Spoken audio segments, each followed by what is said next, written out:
This is the new BMW X2 and it's a little bit like a sports fleece. You see, a sport fleece is a bit sleeker, a little less practical than a normal baggy fleece. And this BMW X2 is based on the more practical BMW X1, but yet again it's sleeker, a little less practical. But at the end of the day, a sports fleece is still a fleece. And this is still a small SUV. So should you just go for the normal fleece or the normal X1 instead of the X2? Well, in this video, we're gonna find out because I'm gonna talk you around the exterior design. It's still got a facing going on. I'm gonna show you inside. BMW are back to making their steering wheels too fat. I'm gonna check out its technology, particularly good for someone like me that's not great at reversing. We're gonna see just how practical it is or isn't. Yeah, that's no good, is it? I am gonna take it for a drive. That could get me a ticket. I'm going to tell you what's good about it. Oh yes. What's not good about it? It's like some goose honking. And of course I'm going to launch it to see how quick it is from 0 to 60 miles an hour. I'm Matt Watson, you're watching CarWow. Let's start this video by talking about the design of the X2, or in this particular case, the iX2, because it's the electric version, but visually pretty much the same thing. Now, from the back, I quite like it. You know, the sloping tailgate. This one has the extended spoiler as part of the M Sport package. However, if I stare at it too long, these sort of look like eyes, that's a nose, and then this is like some terrible monobrow. It's sort of got a facing going on. So I'm a bit undecided. Moving down the side, it's the same story. When I look at it, in some ways I think, oh, that looks a bit dull, but then at other times I think, actually, it's quite cool, the shape of that, you know, the sloping roofline, this kind of coupe-like SUV, or not really that jacked up, is it, to tell you the truth. In terms of wheel sizes, they start at 19, they rise up to 21 inches if you go for the M Light version, which is known as what? M35i? The M35i. I don't know why I had to ask that. I've been in the game long enough to know that it's going to be called that. Anyhow, I do like the door handles. So some manufacturers do flush door handles that are just a bit harder to operate than these ones, which are really easy. Now, even though this car shares most of its parts with the X1, the only bit that they actually share on the outside is this. Well, not just this, there's one on the other side, obviously, the door mirrors. You'll see here we've got rear brake calipers. Once again, that is part of the M Sport package. And if we move to the very front, another part of that is this black surround for the grille. Depending on which version you go for, the grills do look slightly different. As standard, all models do get LED headlights, but you can upgrade to matrix LEDs, which will blank out part of their beam. And once again, from the front, in some ways I like it, such as this indentation in the bonnet, like on an M3. But then in other ways, I just think it might be a bit too fussy with all this stuff going on. It's definitely the kind of car that makes you think. You look at it and go, oh no, that's not very good. And then at other times you think, actually, it's a little bit different. It's quite cool. Oh, here's a little clip of the grille surround lighting up at night. Oh yes, I'm not sure I like that either. I just can't make my mind up about this car. It's definitely a bit unusual looking. Now let's move on to the pricing. So the X2 petrol version starts at just over £40,000. There's an average saving of over £2,000 off one. However, the electric version, the iX2, is quite a bit more expensive. It starts from over £51,000. This one, which is the xDrive 30 iX2, with options, £65,000. I don't think I like the look of it at all anymore. Let's move on. Buying a new or used car? Then you need to visit CarWow, and we'll help you find your perfect car at a price you'll love. Just answer a few simple questions about the car you want, and our trusted dealers will come back to you with great offers. Then choose the offer that's right for you and contact the dealer directly through CarWow. No haggling, no fees, and on average, CarWow users save over £1,800. But what if you're not sure which car you actually want? No problem. Just watch our insightful video reviews, read our impartial expert advice, or use our helpful car buying tools to discover your ideal car in no time at all. No wonder 95% of customers surveyed said they wouldn't buy a car without CarWow. I've put a link in the description of this video and the pinned comment to take you directly to CarWow so you can see for yourself how it can help you, or you can just click on the pop-out banner that should be appearing up there right now. Alternatively, just Google "Help Me CarWow" and my team and I will help you choose your perfect car and get it for a price you'll love. Now on with the video. I've got to say, I do like the interior design of this X2. The dash is kind of cool, the way you've got the infotainment screen that's curved. And the infotainment screen itself, it's fairly responsive. Look at that. and the colours are bright enough and there's loads of information on there, but it can get a little bit confusing, all these apps. I mean, what you're going to do anyway is use your phone, Apple CarPlay, Android Auto, both of which are wireless rather than using the manufacturer's system. I do wish that the climate control was done through actual physical buttons and dials and stuff, but it's not that hard to just quickly whip through like that and change your temperature, go into the seat like that. But if you want to do the fan, you then have to do that, come on, and go into that menu, which is probably a step too far when you just want to be able to turn it up or down quickly.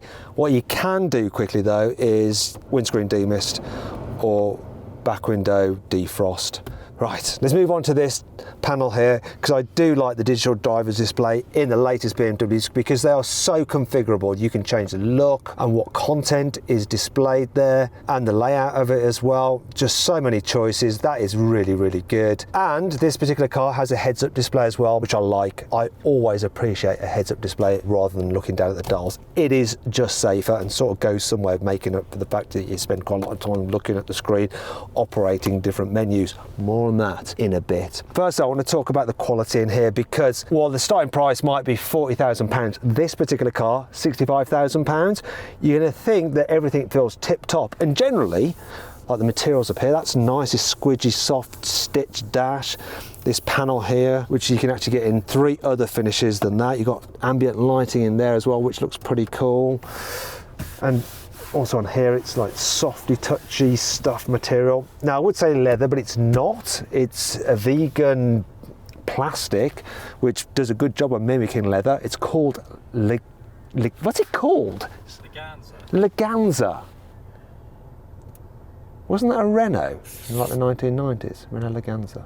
Anyway, it's nice. You can get leather, but what's the point when this feels so good? However, if you want the two-tone effect, you're going to have to pay extra. And if you want the real sporty seats like these, which are body hugging and very comfortable, you have to pay extra for that M Sport package because that's what they come as. That also includes this sporty M steering wheel. Unfortunately, it's too fat. It's just too fat. BMW are back to making their steering wheels too fat. The M Sport package also includes the lovely Trucula on the seat belts. That is nice. I do like that feature. What I'm not so keen on is this. That is one nasty, cheap feeling indicator stalk. In other BMWs, and in BMWs in the past, those stalks were always nicely damped. Another thing where I think they've cheaped out a little bit, the window switches. They just feel really horrible, almost like they're from a prototype, not an actual production vehicle. Oh dear, it's as though BMW are taking a leaf out of Mercedes' book and cheaping out on certain bits of material and bits of material that you touch regularly, which is a bad idea. Another thing is these seats. While there is a lot of adjustment in them and the seating position is good, they're manually operated in a £65,000 car. There's a lot of adjustment in the steering wheel, but once again, it's manually operated. But you know, you'd expect that. But the seats, surely you get electric for 65 grand all in for this car. Anyhow, let's move on to storage. So here's a bit of a problem. This center console has clearly been designed for a left-hand drive car, and they haven't flipped it over for right-hand drive cars. And I know that because of this. That's great, isn't it? I'm gonna have to go like that when I'm driving to get whatever's in there.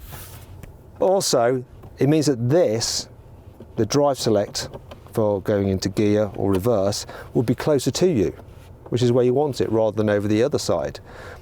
They should have flipped that for the UK market. I mean, come on. Anyway, moving down here, look, there is loads of storage underneath here, which is very, very handy. You've also got huge cup holders. I'll get a bottle lock, you can fit a big bottle in there. And while we're doing a bottle test, let's go to the door bins, which are very large as well. So that's super practical. And the glove box is an okay size. I'm not going to get carried away and say it's massive, it's just all right. What's not all right is this. There's your wireless charging pad for your mobile phone. But this is not standard. You have to pay extra for that. It comes as part of the tech pack. That's madness, isn't it? Moving down here, if you don't have the wireless charging, at least you have 2 USB-C charging ports there and your 12-volt socket up there. There's this as well, which does annoy me. £65,000. I keep on going on about that, don't I? But the material on the sun visor just feels really rather budget. I mean, for a long time now, BMW has had the most expensive feeling interiors out of all its competitors, but there are certain areas I'm starting to see in this generation of car when it's like they're taking a slight step backwards. It's not good. Anyway, let's check out the back seats. The rear seats feel a little bit snug. It's for two reasons. So headroom, if you look at that, I think people over 6 foot will find it quite tight. Knee room is actually all right, but the problem I have is down here, and I think it's just relating to the iX version of the X2, not the normal vehicle, because there's the batteries underneath the actual floor in this car. So I think it means these footwells are shallower. As a result, look, my knees are higher up than I'd like. There's not much under thigh support, even though this seat base is quite deep. It also means you can't really stretch out underneath the seat in front, so you can't get as comfortable as you might like, even though there is the option of being able to recline your seat a little bit like that. It's a shame. Also, when it comes to carrying three in the back at once, it feels quite narrow, the body, and the people in the outer seats are going to have their heads touching this slightly curved part of the roof. Also, the person in the middle. Look at this, I'll show you.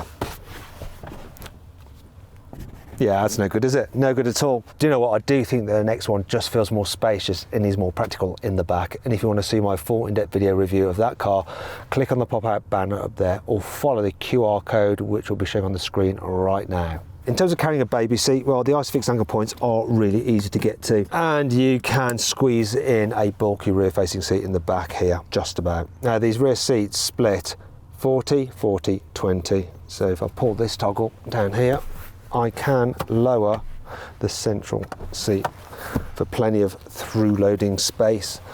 Oops, put that back. And here's your armrest, but the cup holders are exposed. Are they big enough for a big bottle? Whoa, just a bit of a squeeze. However, you could always store that. If I can hold it. Where's it gone? Come back. You can always store it in there. Well, it's quite a tight fit. However, the door bins are really nice and large here in the back. So you want to test this? Do the rear windows go all the way down? I would say that is a pass. Now down here we have a couple of USB-Cs and a sort of shelf area, which I'm not sure what you will use that for. Oh well.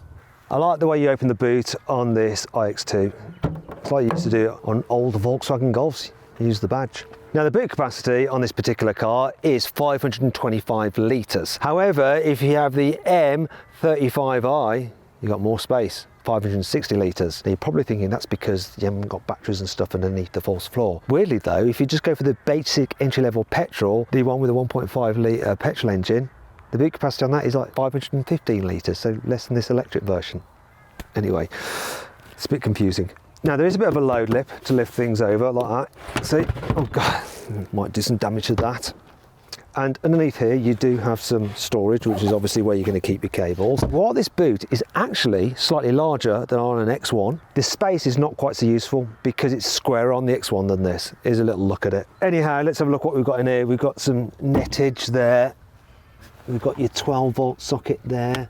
Little hook there, you can hang things off. But if I want to fold down the rear seats, I can't do it from here. I'm going to have to go round and do it from the side here with those little tags that you use to recline the seats. So this does take a wee while. It's not the end of the world, but it is a little bit annoying. And now the three-way folding means it takes even longer. You haven't got a completely flat low floor if you look at that, but it's not terrible. There's not too much of a step up. But there you go. Things like that will slide down, will they? No, it's going to prove me wrong. But you get the general idea. It's reasonably practical. It's not perfect, but there is something else I want to show you. You know how a Tesla Model Y has a very useful front boot for some added storage? Well, check out the one on this BMW iX2. Just underneath this cover, I'll lift this up. No dear, wait a minute. That's one of the problems with BMW's strategy of building its electric cars on platforms that also have internal combustion engine models. Also, the Tesla Model Y is less expensive than the iX2. If you want to see my full in-depth video review of a Tesla Model Y, click on the pop-out banner up there. or follow the QR code which should be appearing on your screen right now. Anyway, that brings me on to 5 annoying things about this car. There are too many features hidden in submenus.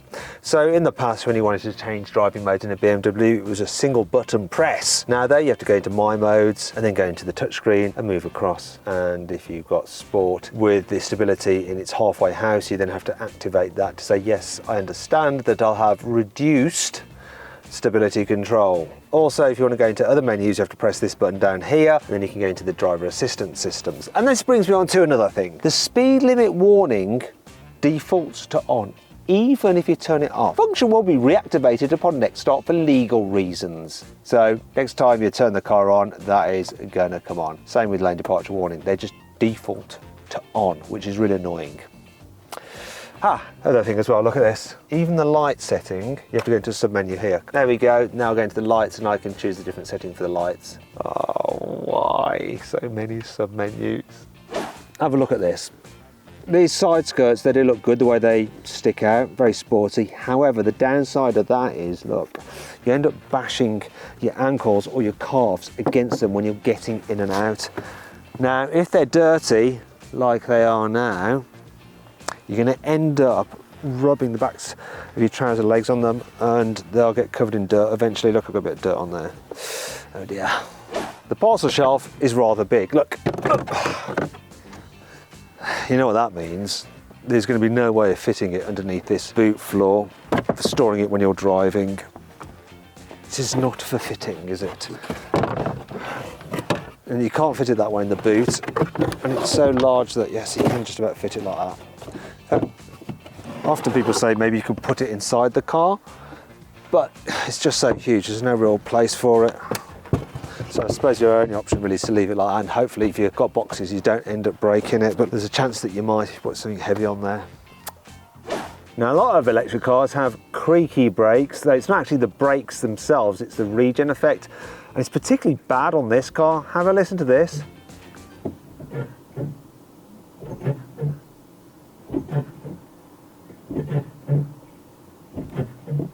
It's like some goose honking.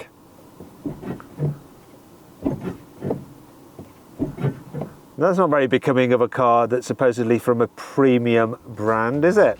There is no rear wiper on the back window, so when it rains and it gets all dirty, there's no way of clearing it off, which isn't great because that will just reduce the visibility out the back window. See what I mean? You're going to have to do it with your hand like that. It's not ideal. However, it's not all bad because when it comes to cleaning something else, BMW have got it right. If you look here, there's the reversing camera, but it has a little washer there. As you can see, the reversing camera is covered in grime and that will blast it clean. Shall we give it a go? Go into a menu on the camera function and you select cleaning mode. Woo! That's one seriously strong jet. Definitely does the job. Okay, so I've just noticed a bit of a problem with that system. It looks like someone has started to clean this car, look at it all down there, but hasn't been bothered to finish the job. So now it's actually going to need cleaning. Oh, and actually come in now, look. It doesn't appear to have actually washed the camera completely clean, because if I do it with my finger, you will see that is actually how you want it. Okay, so maybe that feature isn't as good as I first thought it was. The car is constantly remembering your steering inputs. So as I'm driving around here, getting close to these trees but not touching them, I'm going to save the car's paintwork, it knows exactly where I'm driving. So imagine that this wasn't just in a field with some trees, but I was on like some narrow city street, and then all of a sudden I meet someone coming the opposite way. They don't want to reverse up. I don't really want to reverse up, but I do have an ace up my sleeve, and it's BMW's reversing assistant. So what it's going to do is basically play my steering in reverse, and I don't actually have to do anything besides just control the accelerator and the brake. And it should take the car on the exact path that I came in on. Really, really useful this is. And it's constantly doing this in the background. So whenever you need it, it is right there for you. Particularly good for someone like me that's not great at reversing. No reason to get into an argument if you come head to head with someone and you need to back up, because this car just makes it super easy. Look, job done and everyone's happy. The X2 comes with an inbuilt dash cam system. So there's a little camera just behind here looking forward, another one here looking backwards, and if you have an accident, it will record that accident on a USB. Now, if you have the upgraded surround view parking system, you can actually use those cameras as well, and you can record them onto the USB stick. You can go from front and rear to all camera systems, which is very good. Also, for some reason, there's some added functionality for this camera here. So if I go into interior camera, you can use it to actually take photos like that. Or if you want to, you can do a video. Hello, I'm not sure it's recording audio. I don't think it is. Shall we find out? There's the photo. Yay. There's the video. And no, it doesn't seem like there's any audio.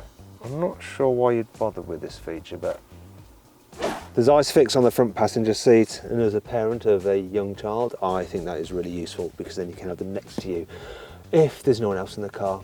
You can play video games on the car's infotainment screen. It has a bunch of them built in, and you connect to it with your phone and use that as a controller. Look, there's my little creature. I don't know what I'm doing there. There we go. Let's go down there. Let's bash my way through there. Oh, yes. It's not great using your phone as the controller, but soon you're going to be able to connect with either a PlayStation or an Xbox controller, which would be much better. Having said that though, I'm not convinced how many people are actually going to use this. Maybe it's just a gimmick. It is quite cool though. There are two different versions of the BMW X2. Let's start with internal combustion engine models. So there's the 20i, which has a 1.5 litre turbocharged petrol engine, front wheel drive, 170 horsepower, 7-speed automatic gearbox. Then there's the M35i, the sporty version with a 2 litre turbocharged petrol engine with 300 horsepower. That also has a 7-speed automatic gearbox, but it has 4-wheel drive. Then there's the two electric versions, the iX2s. So that starts off with the 20. It has a single electric motor at the front with 204 horsepower. Then there's this version, the 30, which has 2 electric motors, so it's 4-wheel drive, and a combined power output of 313 horsepower. So it is the most powerful model. Now, both electric versions have a 65 kilowatt hour battery pack and a range of up to 283 miles on a single charge. But which version of the BMW X2 would I go for? Will it be an internal combustion engine one or the electric one? I'm going to configure my ideal car right now using the carwow configurator. If you want to find out which version I've gone for, the trim level, and how much you can save on it through carwow, just click on the pop-out banner appearing in the top right-hand corner of the screen now, or the QR code, which is on the screen now. Just use your phone to follow that to the link to our configurator. Right, let's see what this iX2 is like to drive. I'm going to start off in town. So the cars in the UK all come with BMW's M Adaptive Sports. Now I've activated the voice controls. Here are the habits. Cancel! It's as bad as Mercedes now. Anyhow, they all get M Adaptive Sport suspension, which lowers the ride by 15mm. What's the point of building a car that's jacked up over a normal hatchback and then lowering it down slightly?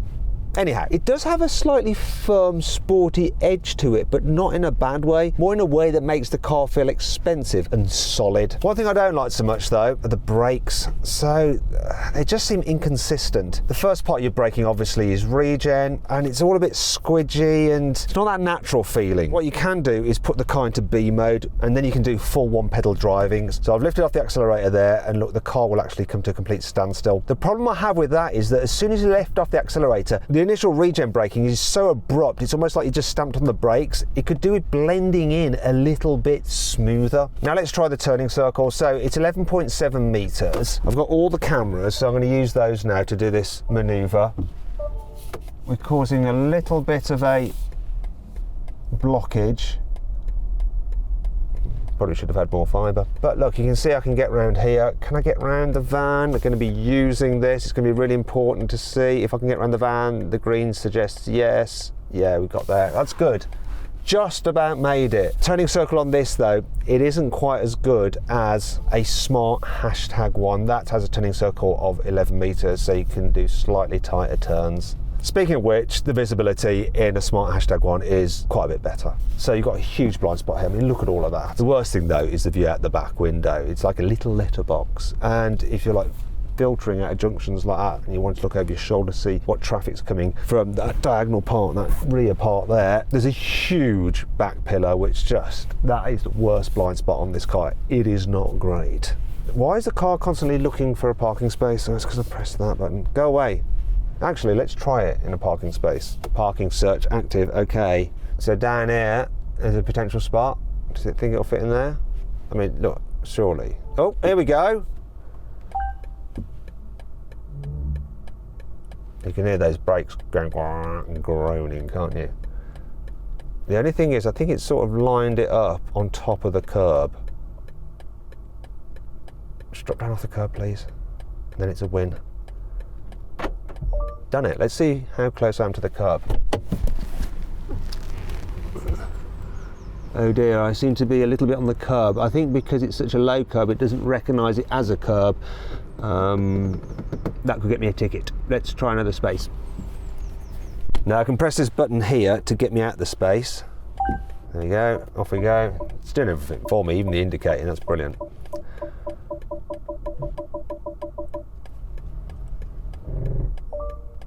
Hear that graunching sound again? I manoeuvre completed. It's done it. It wanted me to pull out. Probably that's a legal thing so that it doesn't pull itself out into traffic. I am now responsible. Okay, let's go for another little parking manoeuvre. See if you can do a nice little drop into that spot here. Look for the spot. There is definitely a spot there. We've just gone past it. There, legend. Now I can reverse park in there. I can make it park forwards. Obviously you'd reverse park, wouldn't you? Here we go.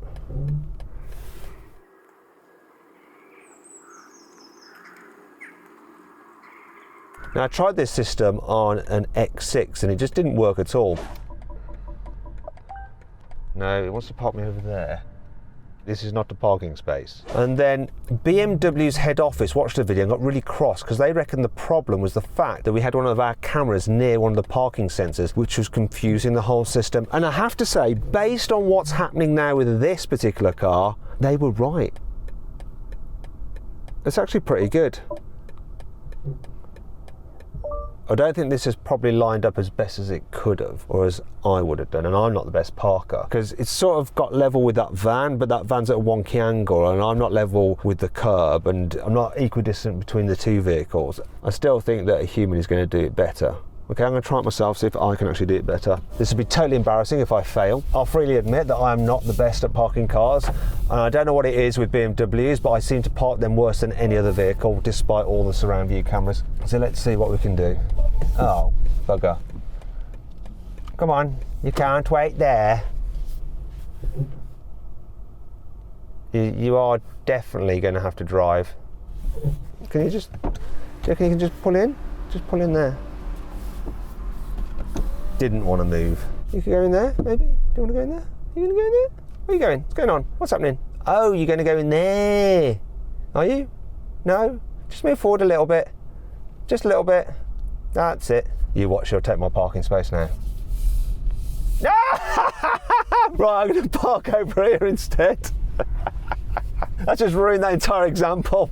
Oh, funny as heck. Couldn't make it up. I'm totally blocking a doorway, but here we go. I think I've probably done that a little bit better than the car, but God, that noise, really? That just sounds awful. Let's find out from Lewis whether that is actually better. Lewis, did I park better than the car? I think you did. 1-0 humans.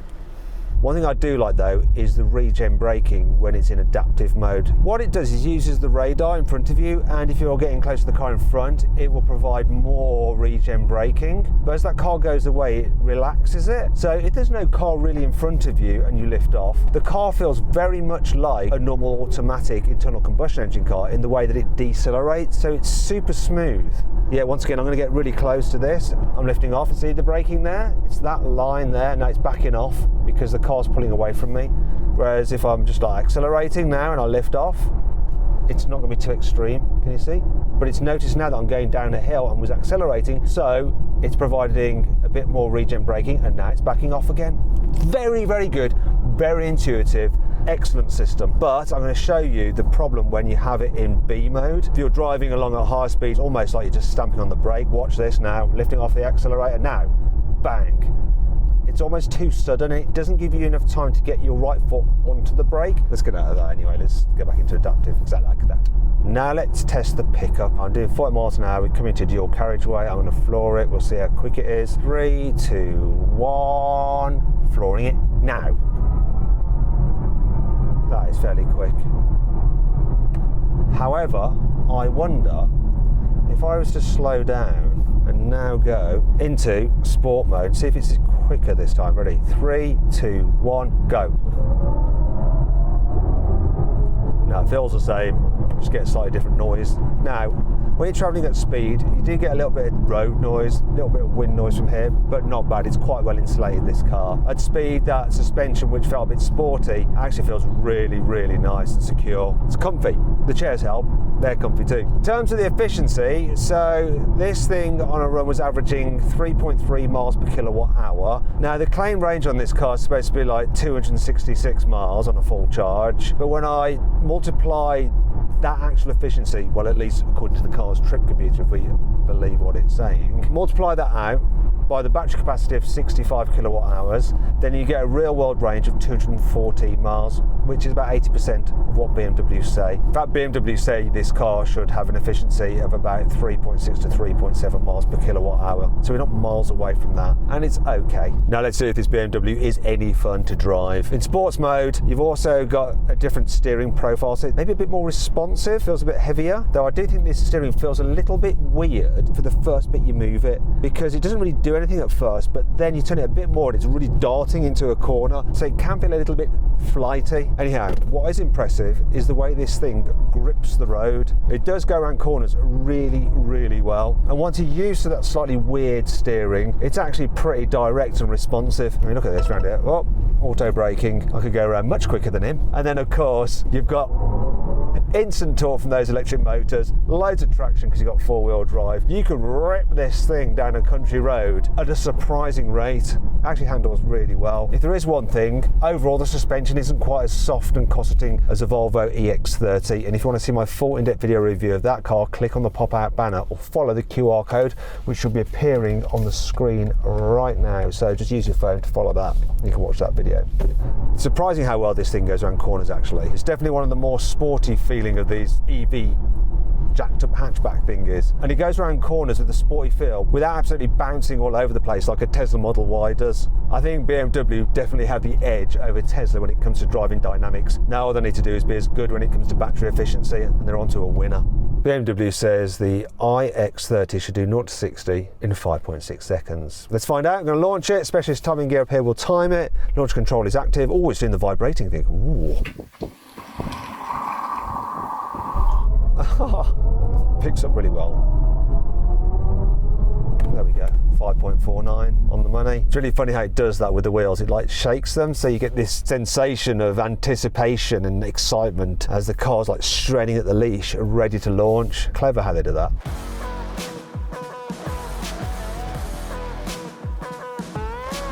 So then, what's my final verdict on the BMW X2? Should you avoid it? Should you consider it? Should you shortlist it? Or should you just go right ahead and buy it? Well, I reckon you should consider the X2. You see, just like with the X4 compared to the X3, the X6 compared to the X5, you're better off going for the less expensive, more practical version of the car. So yeah, get an X1 instead of an X2. It's that simple. Hey, if you enjoyed the video, please give it a like, it really helps us out, and let me know what you think of my verdict on this car in the comments below. If you click on the video windows, you can watch some more videos, and if you click on the CarWow logo, you can go to CarWow to see how much money you can save on your next car. Thanks for watching.